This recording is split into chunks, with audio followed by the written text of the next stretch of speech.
RAM. Every time Samsung releases a new phone, the RAM is one of the first things they announce. 12 gigabytes, 16 gigabytes.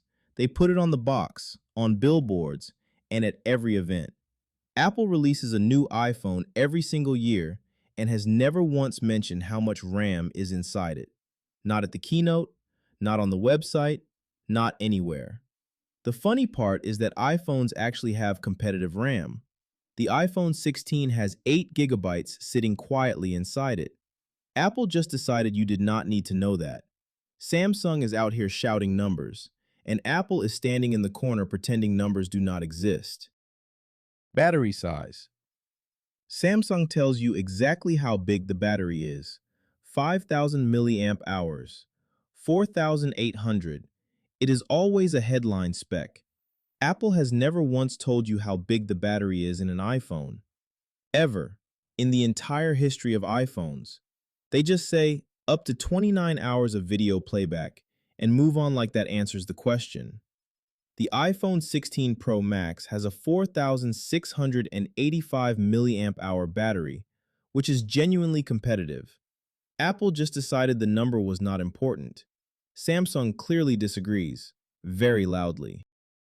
If this is the kind of content you enjoy watching, be sure to hit that subscribe button for more videos like this. And also comment on the team you support, Team Apple or Team Samsung. Refresh rate. Samsung has been bragging about 120 Hz displays since 2020. Ultra smooth scrolling. 120 Hz. They say it at every launch. Apple added the same 120 Hz technology to Pro iPhones in 2021, called it ProMotion, and never said the number out loud at a single event. They just showed slow motion scrolling and let you feel the difference. Samsung puts 120 Hz on the spec sheet in bold. Apple puts ProMotion in small print on a web page most people never visit. Same feature, very different energy. Like this video if your iPhone has ProMotion and you just found out. Charging speed. Samsung advertises fast charging loudly. 45 watts. Super fast charging. They put the wattage on the box. Apple supports fast charging on iPhones and has for years. You will not find the wattage mentioned anywhere on Apple's website, though. They just say fast charging is available and move on. The iPhone charges fast. Apple just acts like that information is classified. Samsung is writing the wattage in bold. Apple is hoping you notice the phone charges quickly and do not ask any further questions. Reverse charging. Samsung has a feature called wireless power share. You rest your Galaxy earbuds on the back of the phone and it charges them wirelessly. They ran whole commercials about it. Apple quietly added the ability to charge AirPods and Apple Watch through the iPhone's USB-C port in newer models. No commercial, no feature name, no announcement. You plug it in and it works. Samsung made reverse charging a personality trait. Apple slipped it into a software update and never mentioned it to anyone. If nobody has ever broken this stuff down simply for you before, the subscribe button is right there and it is completely free. Just smash it already.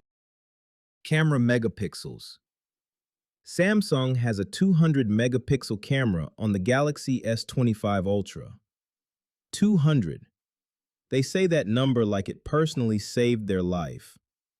Apple's iPhone 16 Pro has a 48 megapixel camera and Apple barely mentions it. What Apple does instead is talk about the photos themselves, the colors, the detail, the cinematic quality. And the photos are genuinely excellent. But while Samsung is winning the megapixel shouting contest, Apple is quietly in the background taking pictures that look just as good. They just refuse to compete on numbers. Always on display. Samsung has been flexing always on display for years. Full color wallpapers, notifications, clock, all visible while the phone is locked. They show it off constantly. Apple added always on display to the iPhone 14 Pro in 2022, barely mentioned it at the event, and then quietly made it less capable than Samsung's version because it was draining too much battery. So Apple added a feature Samsung brags about, shipped a more limited version of it, and never said a word about either decision publicly. Finding a dead phone. Samsung actively highlights its offline finding feature as a major security selling point. Your phone can be tracked through their network even when it is off. Apple built the same capability into iPhones and quietly added a single line of text right under the slide to power off button that simply says, iPhone findable after power off. No campaign, no announcement, just one sentence under the off button that most people have never noticed. Samsung ran ads about this feature. Apple hid the entire thing in 7 words below the slider you press to turn your phone off. And we all know that Apple's Find My is better. And those are the things Apple hides but Samsung flexes, explain simply and honestly. Drop in the comments which approach you prefer, Apple keeping everything quiet or Samsung telling you every single number. YouTube already has the next video ready for you. It is right there on your screen. See you there.